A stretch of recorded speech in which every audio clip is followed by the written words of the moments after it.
이번 시간에는 수능 특강에 수록된 해겔의 인정투쟁에 관한 지문을 살펴보도록 하겠습니다. 먼저 첫 번째 지문입니다.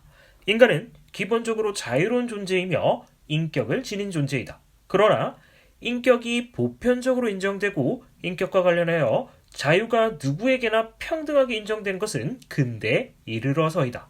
그렇다면 이 문장에서 알 수 있는 것은 근대 이전, 그러니까 중세까지는 인간의 기본권들이 무시당하고 있었다는 걸 알 수가 있을 것 같습니다. 인간은 자유권과 평등권, 자연적으로 존재하는 존엄한 존재이며 이러한 권리가 개개인에게 주체적으로 실현된다는 정신과 그 정당성에 대한 자각이 근대에 거치면서 보편화되었다. 자, 인간은 자유권과 평등권을 가지고 그런 것들이 정당한 권리라는 걸 근대 이르면서 사람들이 인식하게 되었다는 걸 알 수가 있겠습니다. 이와 관련하여 해겔은 인간은 본성상 그리고 직접적으로 자유롭다기보다는 자유의 이념 자체가 점차적으로 주체화되고 실현된다는 것에 더 중요하다고 보았다. 그러니까 해겔은 이 인간의 본성이 자유롭다는 것이 그대로 주어진 것이 아니라 점차 지금 확실해지고 있고 뚜렷해지고 있다는 것에 주목하고 있다라고 보시면 되겠습니다. 즉, 자유는 그저 주어지는 것이 아니라 자유의 근거 또한 스스로 근거짓는 과정이 필요하다는 것이다. 스스로 자유를 쟁취할 수 있는 의지가 필요하다 정도로 이해하시면 되겠죠.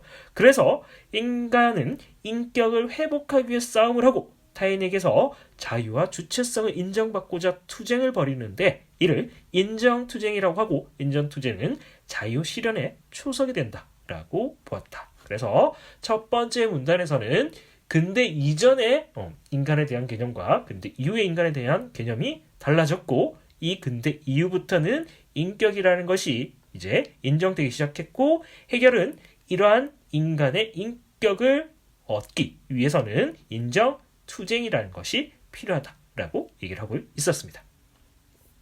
두 번째 문단입니다. 해겔은 인간들은 누구나 동등한 인격체라는 점을 전제하고 있다. 인격적 존재는 자신 내적 목적을 지니는 존재이며 자유로운 의지를 발휘하여 그 목적을 실현하려고 하는 존재이다. 인간은 목적성을 가지고 의지를 가지고 그 목적을 실현하려고 노력하는 존재다. 인간의 조건, 인격적 존재 조건 세 가지가 나와 있었습니다.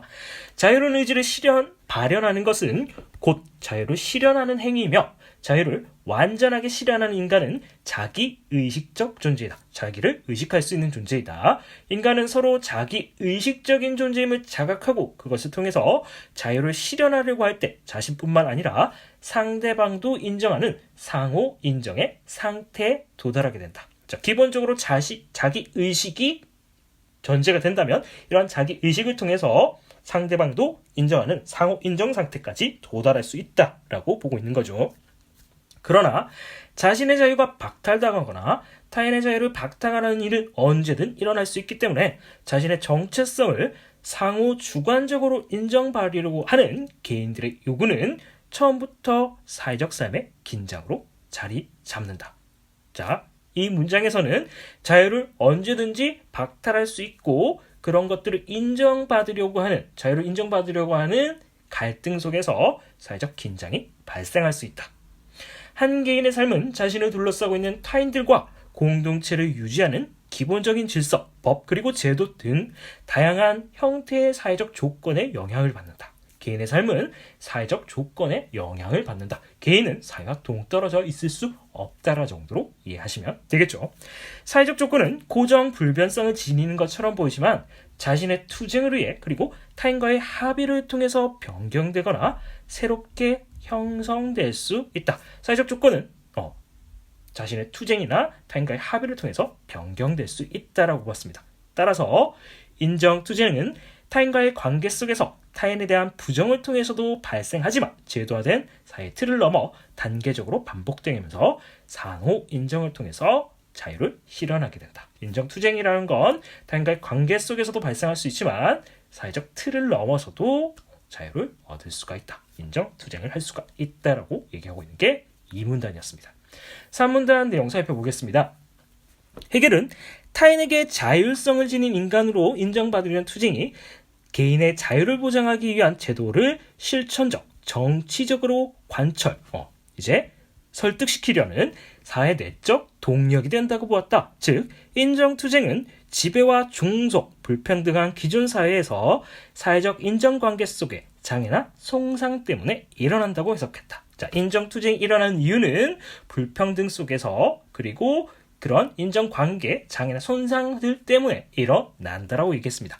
이와 관련해서 해겔의 주인, 노예, 변증법을 살펴보자. 자, 해겔은 변증법으로 되게 유명한 철학자이죠. 자, 주인은 노예에게 자유를 행사하고 자신의 의지대로 행하지만 노예는 주인의 향유를 위해서, 즐거움을 위해서 자유를 포기하고 생산과 봉사를 담당하며 종속을 받아들인다. 이게 기본적인 존재였고, 이러한 관계 속에서 어느 순간 균열, 갈등이 생기기 시작한다. 주인은 노예의 노동에 기초하여 무엇이든지 할 수 있지만 노예의 노동이 없으면 자신의 조dom성을 제대로 인정받지 못하는 일방적인 관계 속에 있음을 깨닫기 시작하고, 한편 노예도 자신이 자립적인 존재가 아닌 것에 의구심을 가지게 된다. 그러나 노예가 자유와 자기의식을 자각한다 해도 주인이 그것이 순순히 인정해주지 않으리라는 것은 당연하다. 그렇다고 노예는 자신 내면에서 눈뜨기 시작한 자유와 자기의식에 대한 자각과 그로 인한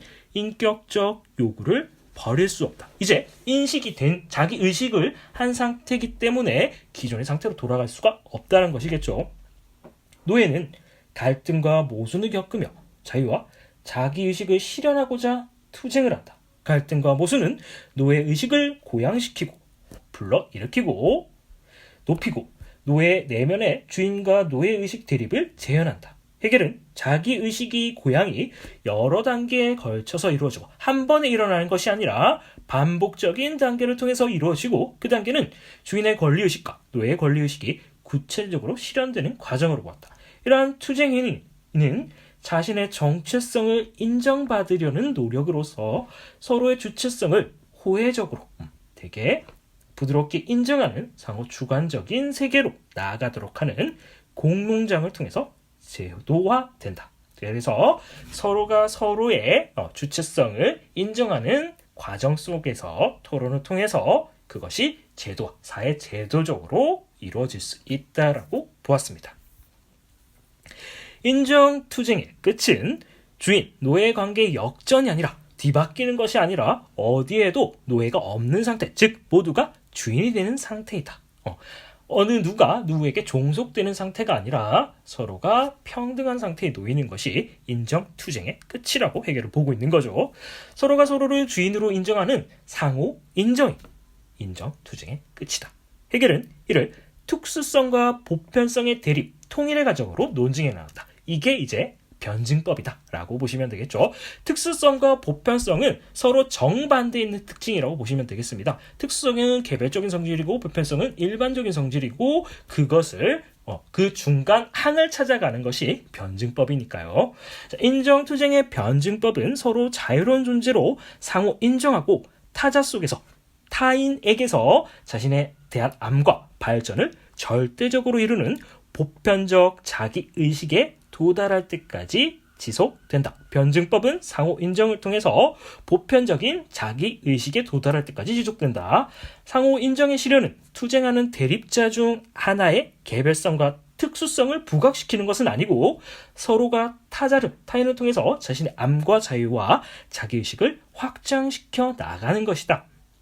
그래서 상호 인정은 내가 나 자신의 특성을 버리고 지향하고 타인 속의 자신을 바라봄으로써, 직관함으로써, 그리고 타인 또한 자신의 특성을 버리고 타인 속에서 자신을 바라봄으로써 보편성을 얻게 되는 것이다. 자, 그래서 타인 속에서 자신을 살펴봄으로써 보편적인 특성들을 이해하게 되는 것이죠. 즉, 자신의 특성과 타인의 특수성의 대립을 해소하고 보편성과 보편적 자기의식을 창출하여 자유로운 인간들의 상호융합과 통일이 달성되는 것이다. 그러므로 이러한 인정투쟁의 구조는 인간들의 관계와 개인의 자유와 보편적 자유를 통합하는 사회질서, 삶의 전체로까지 확장될 수 있다. 개인의 이런 대립들이 제도화되고 공론화되는 과정을 통해서 사회 전체로 확장되어 나갈 수 있다라고 이야기를 하고 있습니다. 자, 해겔의 변증법이라는 거 상당히 선생님이 대학교 때 수업을 들었어도 상당히 어려웠던 내용이었습니다. 그래서 선생님이 해겔의 변증법 하면 딱 떠오르는 단어가 딱 하나 있었는데 역지사지의 개념을 이해한다면 해겔의 변증법이 그렇게 어렵진 않습니다. 역지사지라는 건 나 자신을 비추어서 타인에 대해서 이해해보고자 하는 노력들이겠죠. 그러니까 내가 어떤 행위를 할 때 그 사람이 어떻게 받아들일지 그 사람의 입장이 되어서 한번 생각해보는 거라고 이해를 하시면 될 것 같습니다. 지문 설명은 여기까지 하도록 하겠습니다.